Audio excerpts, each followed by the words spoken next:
With the cover is the blues. The cover's like a old blues man, you know what I mean, talking about his life, you know what I mean. It takes it back to that. It's just really true to what I've been through, and it just felt right. Felt like the natural way to go. At what point did the light bulb, or maybe it wasn't your dad, it was somebody in your team, but at what point did the light bulb go off that, okay, we're gonna use the dress now has become iconic after the behind the music? At what point did you be like, you know what, this is the image that we want to put out there? Well, you know what? The dress bothered me in the house. It always bothered me, so I always thought about doing something with it. You know what I mean? When we realized that on the special, I said all she left was the green dress. It clicked right there. It's like, wait a minute. It's you like you're saying it even in your interview. You know what I'm saying? It's like a given that this should allude to this being on the cover. That statement you just said. It was just some things you can't plan. They happen. Controversy surrounding you in a performance date that was supposed to take place in Africa. It was a promoter who allegedly was being held hostage because he gave you a part of an advance and said that he didn't get it back. He wanted me to come to Africa and for New Year's, which to me I thought would be the best way to spend New Year's. You booked the flight but no return flight. I didn't have a visa and you didn't send money till after I was supposed to jump on a plane to another country. He was in some crazy danger in Africa, so he threw me under the bus. We were just recently talk with Prodigy. You know, he put out his book, My Infamous Life, and he revealed a lot of information, personal information surrounding certain situations through his lens. He mentioned you in the book. Did you read his book at all? No. You didn't read it? No. Okay. We talked about whatever frictions y'all might have had in the past. But one thing he did say is when he got out of jail, he thought it was important that you two got together and aired out whatever it was that separated y'all and basically make peace. He said that he talked to you. That happened since he been out of jail? He called me as soon as he got in touch with me. As soon as he got out of jail, he got in touch with me. And, we talked about some things. I didn't know he had a book. I didn't know anything. He didn't tell me that. But I guess he wanted to just clear the air on some past things that don't mean anything today, Yeah, so he called me up and we kind of said, cool. He sent me a record and asked me to jump on the record. And I just, jumped on the record, like, put that to the side, to the past, whatever ill feelings he had toward me. I think he was misinformed about things and, like I was a negative guy or that I was trying to harm him or in any kind of way. And I think maybe he just grew up a little bit, but I've been hearing that the book is a little stirring up some stuff yet. What do you think about that, though? I could write a book. I know a lot of stories. What do you think about that? Like, is that something you feel artists should stay away from? I mean, everybody got a right to do what they want to do in terms of creativeness, but do you draw the line at some Just point? tell the truth. If you're gonna write a book, tell the truth to the best of your ability. That's all I would say to anybody. Just tell the truth. If you're writing a book that's gonna try to paint you in a picture of you in a way that makes you feel like that's not cool. If you're writing a book just to air out somebody else's secrets. But you know what? At the same time, people do what you want to do. I had books written about. I had books written about me before, and Yeah, it is what it is. I forgot about that. That is true. Yeah. You survived it. Yeah. So it is what it is. It is what it is. Y'all did that dog shit record, right? Yeah. Yeah, that was crazy. That was a incredible song. Any more songs you think you are in the works with Mobb Deep at all? At the moment, I just got back into the studio, and the focus right now, I've been just starting to work on the album. So who knows? The 12 Society thing is just people like myself and other people involved connecting with the people, giving them some insight on our lifestyle and and making the people a part of it, you know. Blake Griffin. Blake Griffin's involved, Michael Strahan, host of others, Nick Cannon, you know, people from all different walks of life. Everything, you know, you sign up, it is a great deal. You get cool stuff I like, watches, clothes, whatever. You know, your package comes to you, and it's stuff that I think is cool, and I think it's a dope way for us to communicate with each other on some cool, on a different level. It's nothing been done like this before. You know what I mean? This is like, you know, it comes from the music. Also, it comes from me, you know, talking about certain pair of kicks or sneakers that I might like. And now with 12 Society, you don't just have to listen to me talk about a certain shirt or this or that. You'll get that. You'll get that delivered to you, and you'll get the things I talk about, the things I like. You'll have those things delivered to you directly. So I think that's a dope connection. This is not about being a baller or nothing. You know, this is about you. You what you're receiving is way more than what you're paying for. You know what I mean? It's like on a money level, it's like you could spend a few dollars and the package you get. You know what I mean? The package you get is crazy. So it's like you're a baller after you get the package, not what you have to spend. You don't have to spend like crazy. This is for everybody. This is not for rich people. This is not for. This is for everybody. It's a cool thing. Straight from my mouth, the package you get is like, you know, quadruple for what you're paying. You know, more than quadruple. When I cut the record, it was like, you know, my daughter was on Twitter and tweeting crazy stuff. And I'm like, yo, what are you doing? And she's like, all right, you know, it's gonna stop.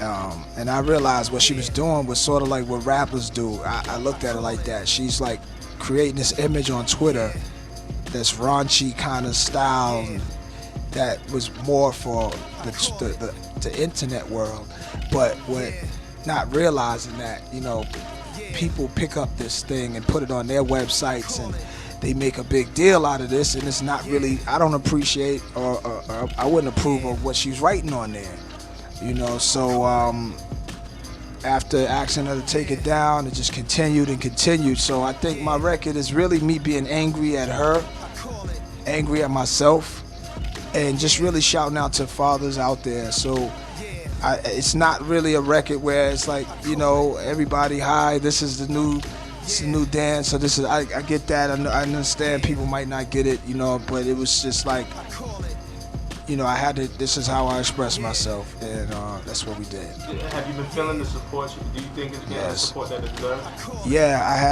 I had some interesting feedback from so many people, man, and yeah, the feedback's been nice. I'm doing a Father's Day brunch here in New York just to celebrate the fathers out there. Not just fathers with daughters, fathers, period. You know what I mean? And it's important that, you know, we acknowledge that, because, you know, the family is a very important thing, and, you know, Mom's Day is number one, Mother's Day is number one, but, you know, every once in a while, let's remember the fathers too. So this is right on time with the Father's Day thing, so. On your next album, you know, you kind of open up a whole new lane as far as working with Damien, and I'm sure you touch in different places now. Will any of this kind of fold into the new music that you're gonna be putting out? Yeah, definitely. This has been I've been so caught into me and D, you know, our thing, that I started to like get used to it. Like I didn't really want to do the solo thing again for a while, because you know, me and D have been just doing our thing, reaching millions of people. So, but it is that time. It's that time. So I just started my next record. And I, you know, a couple records done leaked out. You know, the Snitch record, then there was another record prior to that. You know, and all the fans is like, you know, we want the Escobar, we want that, you know, we want that Nasty Nas. That's something that, you know, some of the people can look forward to. You know what? You know, sometimes you can approach a record and think like, you know, I got to take care of this person, I got to take care of that person, but you really got to take care of you. You really got to go into you.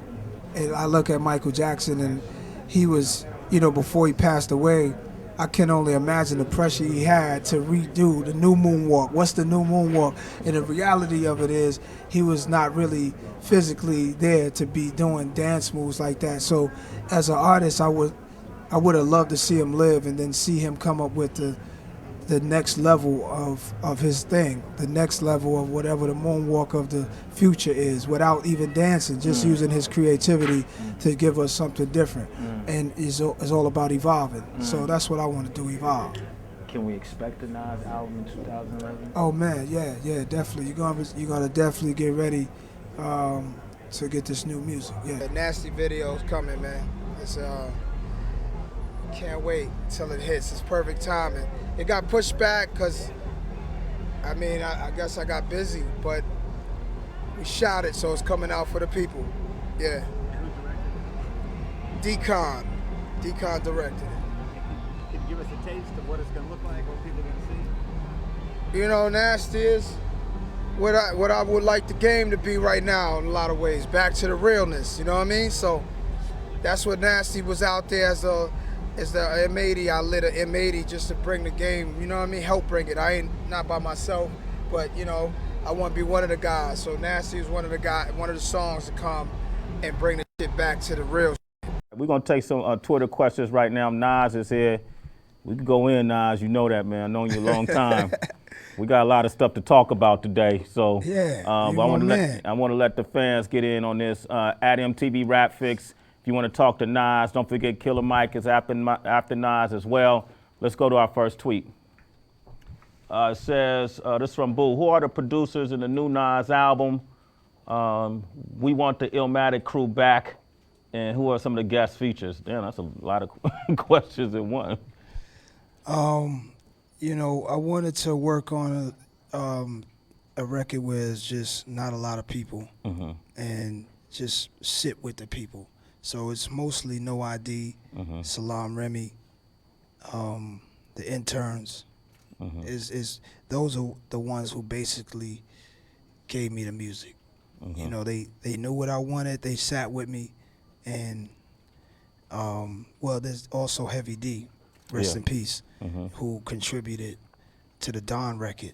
And yeah, but that's really the crew right there that did the record with me. And I needed that because I needed someone, I needed producers that's gonna be there and like, you know, get into what I want to get into, have a conversation, and then start making the records based on what I'm looking for. You know what I mean? You talked about Heavy D. I know we talked to you about it before. I want to play that Don record real quick and then talk about Heavy's influence on that song. All right? Bet. The Don right now. Nas is here, man. Round of applause, man. Y'all don't get to be around Nas. Quit acting like that. Y'all don't get to. I'm seeing more ladies at Rap Fix than I've ever seen in my life, man. What's going on, man? We do this every Wednesday. Y'all coming back next Wednesday? Nas coming back. Y'all coming back next week? Nah, okay. Man, that's a great record, bro. That Appreciate song, it, man. You know, when we first played it on Shade 4-5 in the morning, man, that really, people were excited to hear it. Really excited to know that every time you release a single, we know we're closer to getting the album. Yeah. You know, and it's been, what, four years now, right? Yeah. I like to stay doing me. Yeah. You know what I mean? I like to, because I think the style is timeless. You know, is I hear it in a lot of other people, and it reminds me how timeless it is, the kind of style I do. And once I hit it and it's right, it's golden. You know, if I'm a little off with it, I gotta hear, I can't even listen to the song ever again. But, you know, yeah, I'm just trying to perfect it so that it's right and it doesn't sound like I'm just doing something I did. It feels fresh, like this is the first time I'm ever doing it. So that's what I wanted. Like, I had my last record, I could pick a song or two or three that I could have did without. And there's songs that I left off the album that I should have put on. And we all go through that, you know? So with this record, I want to be able to put it on and listen to the whole thing. A lot of the tracks have been like my ideas, like I would take something that, you know, an idea from one of the guys that I'm working with and try to put it together with a different sound that I had in my head with someone else, and just try to get people to collaborate that really not used to working together, and to get something different for me. This album is, it's of course it's been a long time. It's been 5 years since I released a studio album, solo album. So this record is everything. This is everything that I gotta say. From I guess you gotta live a little sometimes, not all the time, but you gotta live a little, and you put that in your music, and it's coming from my life. I have an array of records that we got some nasty type stuff. We got stuff that's in the middle. We got up, down.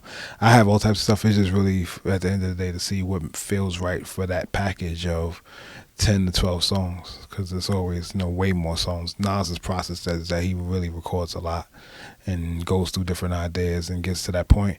More than anything else, though, I would say at this point, he sounds like, even with the last couple of features that we've done, with the Tower Heist and then the Amy Winehouse record, like, just if people hear his voice now, he sounds like he's just on his A game writing, but it's just what it is. It's kind of like a new day where back in the days when the dude got to his late 30s, you felt like he was losing steam when he's over, and then, he maybe drink too much, he got pus bumps on his neck, life is different, and at this point, life is good.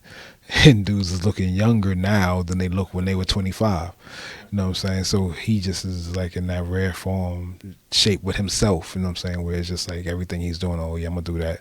I'm just lay out this mean verse real quick. So all his features and stuff that's coming up, all his verses on the album, they all sound like you're getting slapped upside the head. Because as much as Nasty has that type of beat, it's really him on the beat that's making it actually connect all the way. He's not really playing with it flow-wise or lyric-wise. I don't know if you've been online today.